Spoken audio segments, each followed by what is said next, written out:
Assalamualaikum warahmatullahi wabarakatuh. Jumpa kembali dengan saya. Alhamdulillah wassalatu wassalamu ala Rasulillah wa ala alihi wa sahbihi wa mawala amma ba'd. Gimana kabarnya pemirsa? Semoga selalu sehat, semangat dan selalu mendapatkan ridha Allah Subhanahu wa taala. Sebelum kita melanjutkan kajian kita, saya ingin sedikit cerita. Ini ceritanya rencananya dulu di bulan Ramadan tahun ini memang ada niatan untuk dakwah ke luar negeri. Ya, dulu kepengennya saya ke Jepang. Ya, alhamdulillah sudah lolos. Ya, tapi ya sebagaimana kita ketahui ada kondisi COVID-19 yang menjadikan semua agenda berubah. Namun ternyata ya hikmah dari semua itu alhamdulillah. Ya, beberapa waktu kemarin kita ditawari kajian ke Jepang dan juga kajian ke New Zealand.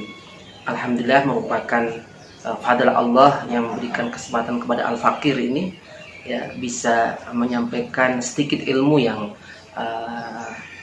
dimiliki. Alhamdulillah kemarin beberapa waktu kita melakukan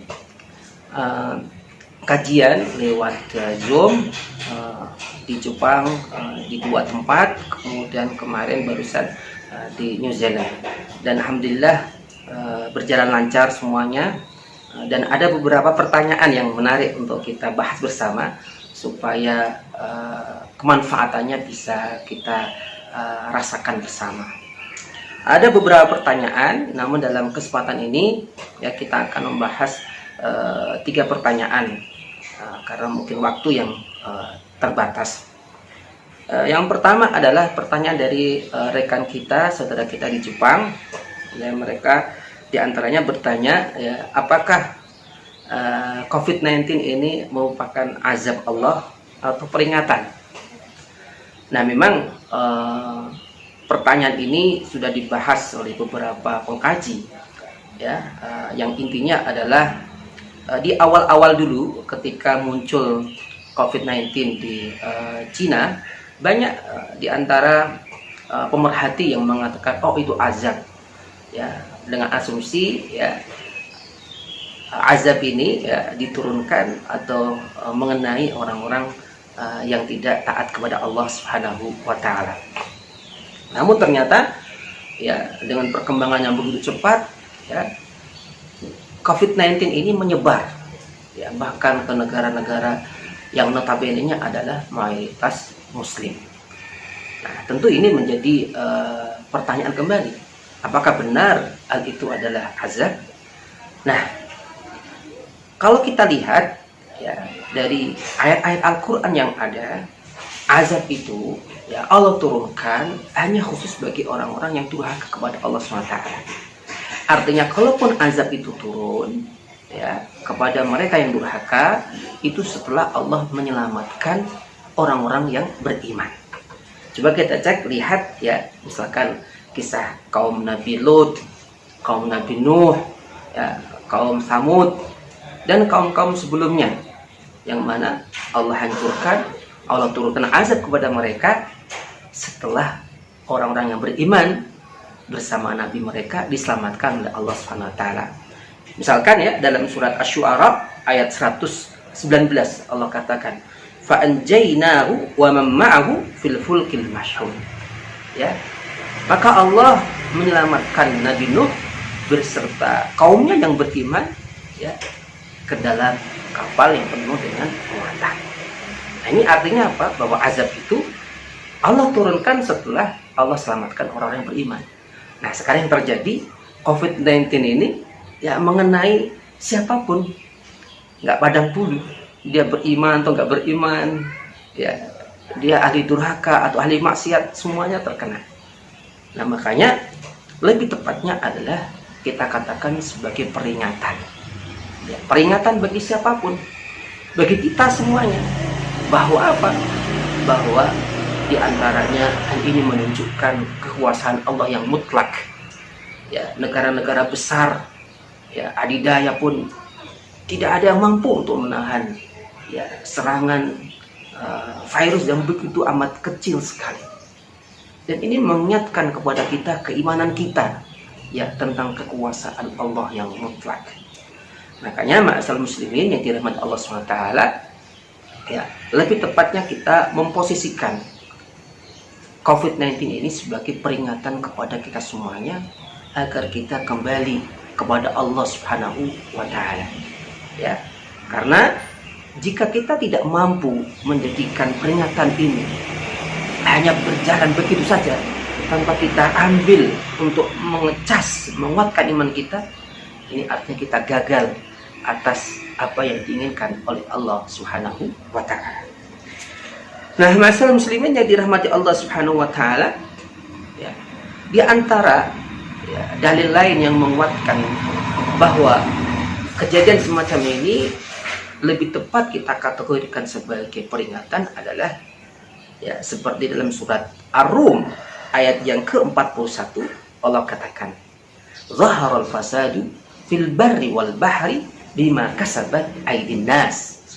Jadi munculnya berbagai macam kerusakan di alam semesta ini, baik itu yang ada di bumi, yang di lautan, ya, itu semuanya adalah akibat perilaku manusia.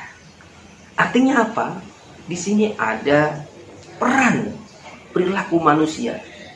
Ya, perilaku itu yang mengakibatkan adanya berbagai macam kerusakan. Termasuk di antaranya bisa jadi ya karena pola makannya nggak benar, ya, sehingga memunculkan wabah yang disebut dengan COVID-19 ini. Nah, di ujung ayat Allah katakan, ya, liyudhiqahum ba'dalladzi amilu la'allahum yarji'un. Jadi Allah sengaja Allah turunkan semacam ini, di antaranya adalah agar manusia ini merasa la'allahum yarji'un, kemudian mereka diharapkan sadar kembali kepada jalan Allah SWT. Nah, pertanyaannya adalah, apakah nanti, ini yang menjadi pertanyaan besar, apakah nanti manusia ya setelah mereka ya dibebaskan oleh Allah SWT, COVID-19 selesai, apakah mereka akan banyak yang kembali taat kepada Allah atau sebaliknya? Inilah yang menjadi pertanyaan kita, sehingga kita harus lebih waspada sehingga tidak terjerumus kepada orang yang melupakan tanda-tanda Allah Subhanahu wa Ta'ala. Masalah muslimin yang dirahmati Allah SWT. Pertanyaan kedua adalah, ya, ini dari New Zealand, ya, pertanyaan, yaitu, Ustadz, kita ini kan selama ini terus ya melaksanakan ibadah dalam kondisi darurat, ya, karena ada fatwa, baik itu fatwa ulama-ulama internasional maupun fatwa di MUI juga, ya, kita misalkan sudah berapa kali nggak sholat Jum'ah, kemudian kita sholat jamaah di rumah, tarawih di rumah. Ini sampai kapan, Ustaz? Nah, ini tentu pertanyaan yang tidak mudah untuk dijawab, ya, karena sampai kapanpun ini kita tidak tahu juga. Tapi yang jelas ada beberapa koridor, ada beberapa pedoman yang harus kita pegangin.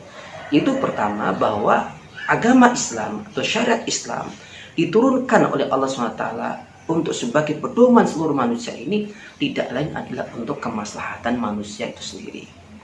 Maka ya segala sesuatu yang bisa mengakibatkan kemudaratan terhadap manusia itu harus ditolak atau dihindari.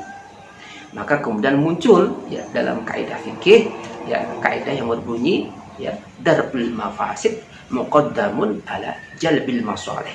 Jadi menghindarkan segala sesuatu yang bisa mendatangkan kerusakan itu didahulukan ya daripada kita mengambil kemaslahatan.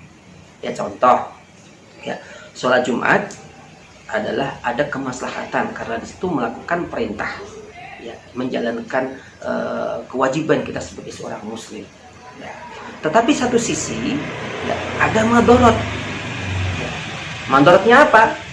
Ya, dikatakan ya sangat mungkin terjadi penularan ya, COVID-19 yang kita semua sudah tahu begitu cepat.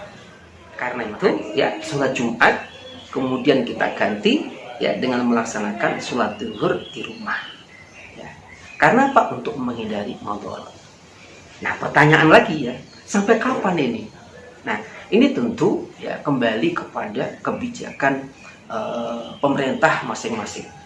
Artinya apa? MUI ya, kalau di Indonesia MUI sebagai badan lembaga fatwa ya, dia akan terus dan harus mengevaluasi ya perkembangan yang ada, kemudian juga selalu melakukan pertemuan dengan pihak-pihak terkait, terutama pihak berwenang ya, terkait tentang sampai kapan kondisi darurat ini diberlakukan. Ya, karena seperti dikabarkan teman-teman dari New Zealand kemarin, bahwa di New Zealand itu ya sudah diturunkan levelnya. Jadi dulu awalnya ada 4 level. Ya, kalau pas 4 level itu ya lockdown betul. Ya, tertib mereka, strict lockdown. Kemudian sekarang udah turun level 3, bahkan ada yang level 2, ya sudah mulai diperbolehkan ke masjid, tapi dengan aturan kesehatan yang ditetapkan oleh pemerintah setempat. Ya, jadi tetap mereka pakai masker, jaga jarak, ya. Tapi sudah diperbolehkan mereka berkumpul di masjid ya tidak lebih kurang katanya 100 orang. Nah, karena itu kenapa ya di sini darurat itu selalu diukur. Maka ada kaidah berbunyi ad-darurah muqaddarah. Ya. Ad-darurah muqaddarun biqadariha. Ya, bahwa kedaruratan itu diukur dengan kadarnya. Ya, contoh ya, dalam kondisi dia tidak menemukan makanan apapun kecuali makanan yang haram ya, maka secukupnya. Kalau secul daging itu ya, daging yang haram ya, itu mampu untuk mempertahankan jiwa, ya sudah. Jangan kemudian karena ada kesempatan darurat kemudian bikin satenya, bikin tengkleng, bikin apa, nggak boleh. Nah, begitu pula ini COVID-19 ini. Jadi nanti jika memang sudah ada evaluasi dan menunjukkan adanya perubahan, maka harus ya kedaruratan itu dievaluasi lagi. Ma'asyiral muslimin yang dirahmati Allah SWT, terkait jawaban sampai kapan ini kembali kepada kebijakan negara masing-masing, dan MUI kalau di Indonesia harus selalu mengontrol, mengevaluasi sehingga kedaruratan itu bisa terukur dengan tepat. Saya kira cukup sekian ya, terima kasih atas perhatiannya dan mohon maaf jika ada kesalahannya. Boleh Anda untuk menulis beberapa pertanyaan ya, lewat komen. Dan terima kasih. Wassalamualaikum warahmatullahi wabarakatuh.